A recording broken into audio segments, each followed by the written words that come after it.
Okay, it's filming. What's your name? Raymond Laris, Joseph Laris. Okay, this is my grandfather. When were you born? I was born October 30th, 1944 at Centro Studiano Hospital in Ybor City, Tampa. Nice. What was the name of your parents? My mother's name was Ramona and my father's name was Jose Manuel Lares. What was it like growing up in Ybor City? Ybor City was a mixture of different peoples, let's say. We had Spaniards of different areas of Spain that really conflicted with each other. Some, they had the macho feeling, and they thought they were better than the other. The machismo. Province, yeah, Mm-hmm. machismo. My father's side came from the Basque country, which actually sits on the border of France and Spain, the northern border, and my mother's father came from Galicia, which is more central north. And that's the way it was. I had, do you want to know how they got here? Sure. All right. On my mother's side, he came directly here from Spain and to Tampa, and apparently he was kind of a businessman because he started a small, what they call chinchal. My Spanish is almost gone. Which is kind of like a small cigar factory, 12, 15, 20 people that make handmade cigars in the old days. And actually that was in the lower story of his house, which was 2, maybe 3 stories high. I never saw it. I did see it when I was small, but they had moved out of there already. He had passed by then. My father's side came from I believe it was my maybe great grandfather to Mexico. And my understanding is he married an Aztec woman. And from there, either him or his son went to Cuba and got into the cigar business also. And when it got bad in Cuba for some reason, they moved to Key West and followed the work. And my father was born in Key West. My grandfather was born in Key West. So I'm not sure if it was, like I said, it was my great-grandfather or my great-great-grandfather that moved to Key West. From there, they came to Tampa. Most of his brothers and sisters were born there. My mother was born in Tampa. And a lot of her brothers and sisters were born there also. But there was a little bit of, maybe the older one may have been born in Key West or something, I'm not sure. So from there we lived in Ybor City till I was a man, grown man, and got married and left. Wonderful area. There was, I had Cuban people that lived in front of me of different mixtures. I had 100% Black Americans that lived next to me. There was one that had a son that lived, a grandson that lived, I believe it was in New York, that would come every summer and spend it with him. And I played with him all day long. And then on the other corner was a couple that were both college educated, and I think they were teachers. They had a big frame house with a big concrete, beautiful fence around it, and I used to get my rubber-coated hardball and stand in the street and hit the sidewalk and bounce it off their walls. We got along great. Everybody got along great. I guess till the riots started in the 60s or whatever it was. What was your life like at the Catholic school that you went to? Oh, at the Catholic school, I started actually in kindergarten when I was 4 years old. And it was a private Catholic school, and I went all the way from kindergarten to graduate from high school, and it was great. It was not a big school. When I graduated, there was 51 boys in the whole high school. So of course we didn't have football and baseball and all that for boys, but we did have basketball, and I played basketball. We weren't a great team, but we had fun. We traveled to other cities that had smaller class schools. We went to Bradenton, to Sarasota, to Dunedin, different places like that. And we did go to the Class C tournament in Mount Dora, at the Mount Dora Bible School, which is close to Orlando. Lots of fun.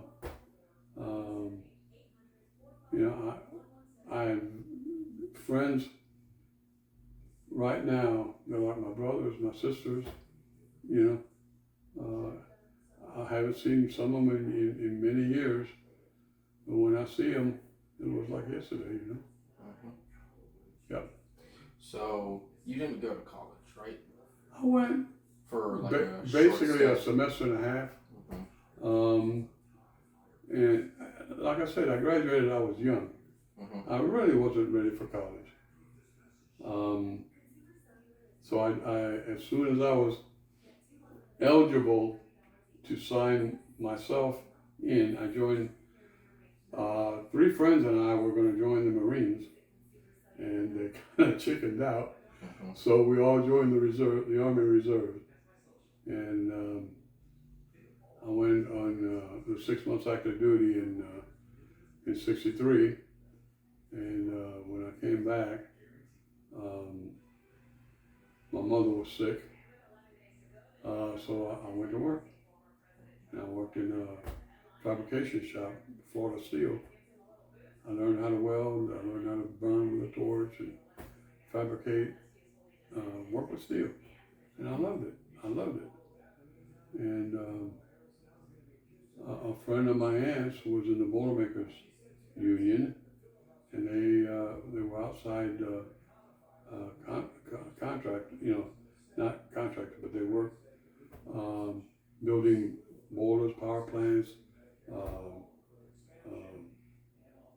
the plants in the acid mines, the phosphate industry, the paper mill industry, and all that. So I traveled all over Florida building these and repairing different plants. Mm-hmm. They needed so many welders or so many whatever classifications, and the union would send us to the place. And so it was always something different. I met new people all the time. Mm-hmm. Lived in strange hotels. So it was definitely interesting. Mm-hmm. What was your time in active duty like? And in active duty, during the basic training and such, it was tough, really tough. That was back in the old days where they didn't treat you with kindness. So I was a little overweight by that time because I'd gone to college that time, and I survived on milk and all the good stuff, Mm-hmm. So I was 253 pounds when I went to basic training, so they got it off of me. I came out at 178 after 8 weeks. I need to do basic training. I did. And what was funny is I had a girlfriend that was still in high school. She was a senior at the time. And when I came home, instead of coming through the normal channels that the military requires, one of my buddies in basic training smuggled his car up there, and we drove his car down to Daytona, and that's where my father, my sister, and my girlfriend picked me up. And I walked in front of them. They didn't know who the heck I was. They did not know me at all. So I stopped in front of them, and my father asked me if I knew me. I said, I am me. So it was funny. We went to church that Sunday, and I wore my uniform because nothing else fit me. And my friends, nobody knew me. Nobody. So it was fun. It was funny. Were you stationed anywhere in particular? No, yes. After basic training, I went to Eglin Air Force Base. I went to Fort Benning first until they figured out where they were going to send me. But I went to Eglin Air Force Base, and get this, I was in the Army at an Air Force base on a boat. Okay? I was on a landing craft utility. It was 126 foot long. It's the kind that's got the ramp in the front that they put jeeps and small equipment on it and personnel, and they establish beachheads. The ramp goes down and they roll off. So we had Part a of good the, time. I forgot what it's called, the amphibious combat. Yeah, actually there was a SEAL training center, not a SEAL, I'm sorry, a Special Forces training center there, and we took them out on water maneuvers and stuff. That's awesome.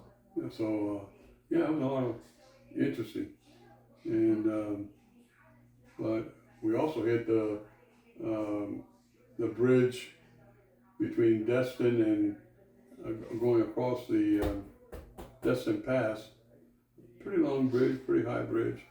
Got caught in the storm and went into it sideways into the pilings. I was sleeping on the top bunk and it knocked me off. I fell on the floor. But I've seen some films of that area now, that the Destin Harbor and Crab Island and all that. That was not there when I went. Was there? Oh, it's beautiful now. Go visit. What was work like after just hopping into the workforce? It was fine. I didn't have any problem getting along with people or anything like that. Most of the times people were helpful.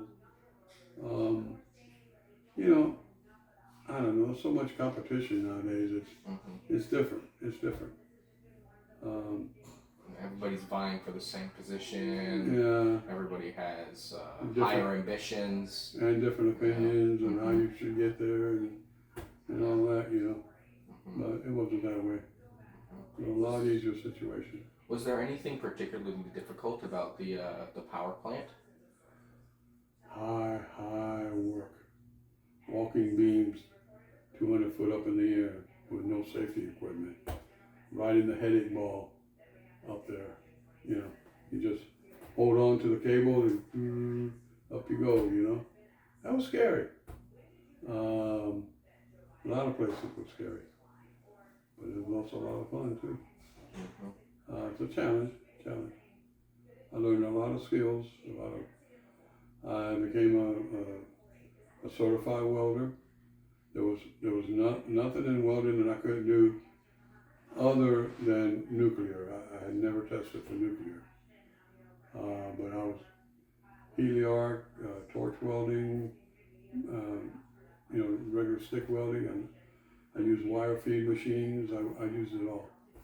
Was welding something that you really liked? Oh yeah, it was interesting. That was me. Carving together two pieces of metal. And then seeing it go up in the air, I said, "Hell, it didn't break." The boiler tube that I welded together is right there. 10 years later, it's still there. So it was an accomplishment. But it wasn't only just a welding part of it. We did a lot of rigging and different things. You would go out in the field and unload trains, big old headers that weighed tons and tons. They're like big cigars with piping that comes up, tubing that comes out where the smaller headers attached to with a steam line and on and on and on. But these were big. They weighed probably 20 tons, 15 tons, whatever. That's a lot. A lot of weight. Yeah. That's potentially very dangerous. Yeah. There was a guy that was a crane operator right here in Fort Myers. Helped build the number 2 unit at Fort Myers that would actually get the hook and come behind you and take your hard hat off your head. You know, I mean, he was good. And I did meet my wife because I was traveling around for your grandmother. Beautiful lady. We're both getting old. What was it like meeting Grammy? I lived with 2 older guys at that time. You know, I was the young guy. I was like 23, 24. And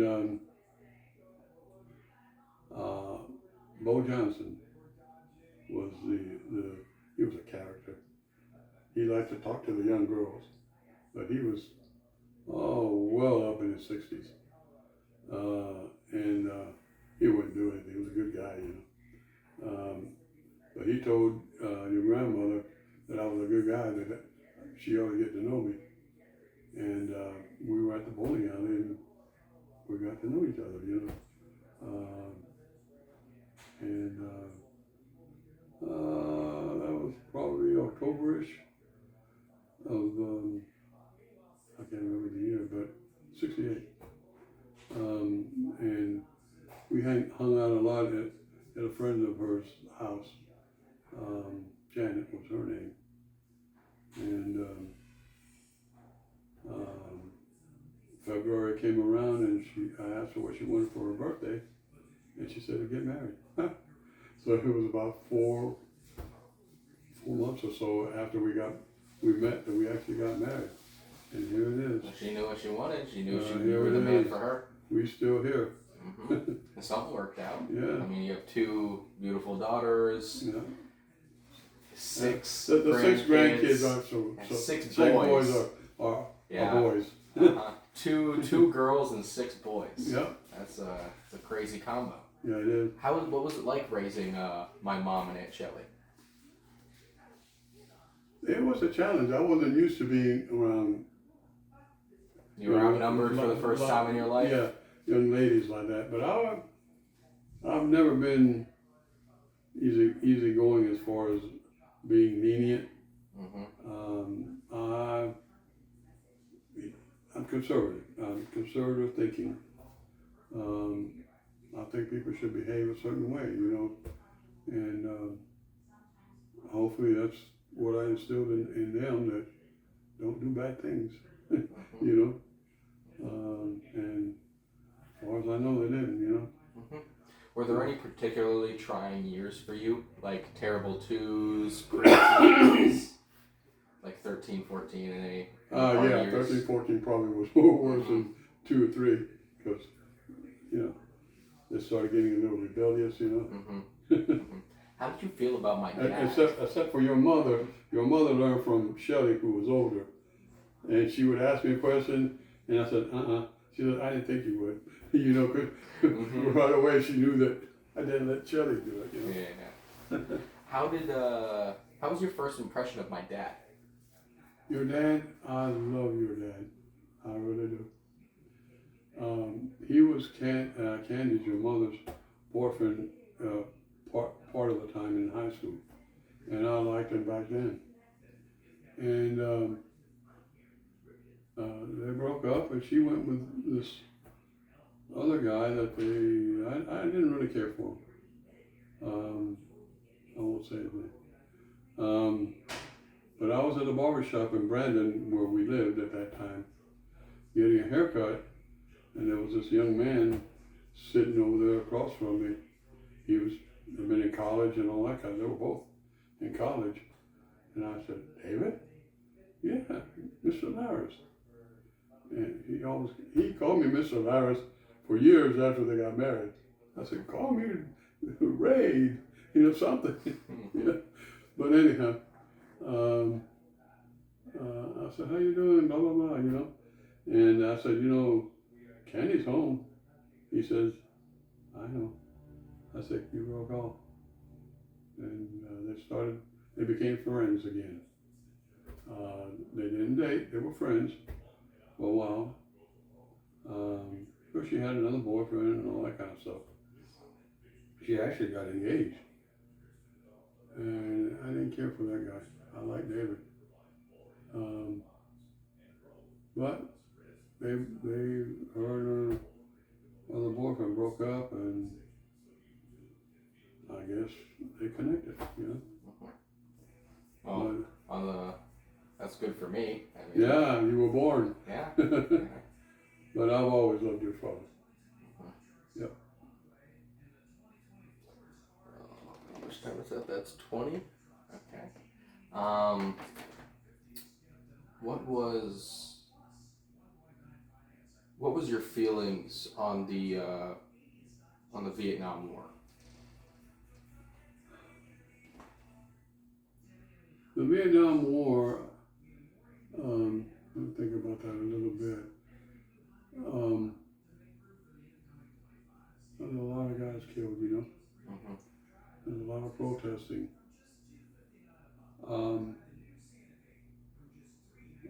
I guess it was something that had to be done. I'm not sure. I was not Really invested. that political back then. I knew that I might have to go. Mm-hmm. And you know, and again, I mean, I might not have gone. I was out of the reserves, I guess, at that time, because I got out in gosh, I lost the time in '69. You know, I'm old. I forget dates sometimes and names.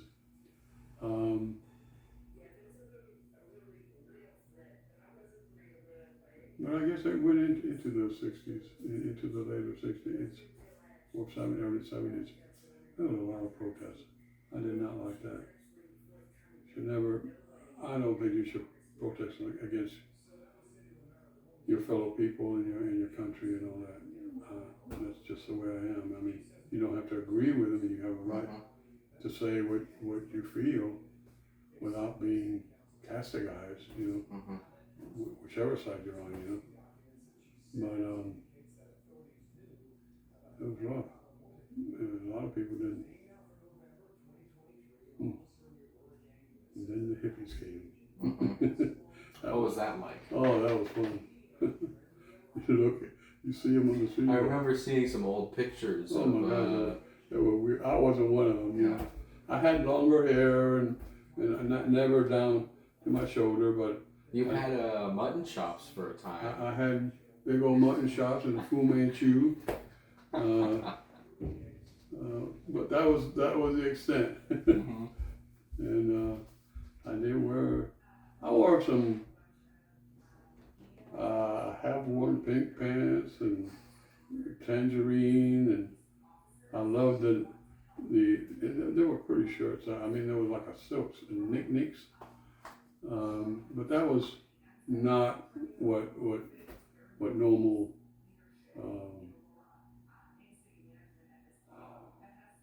I forgot the name of who we were talking about.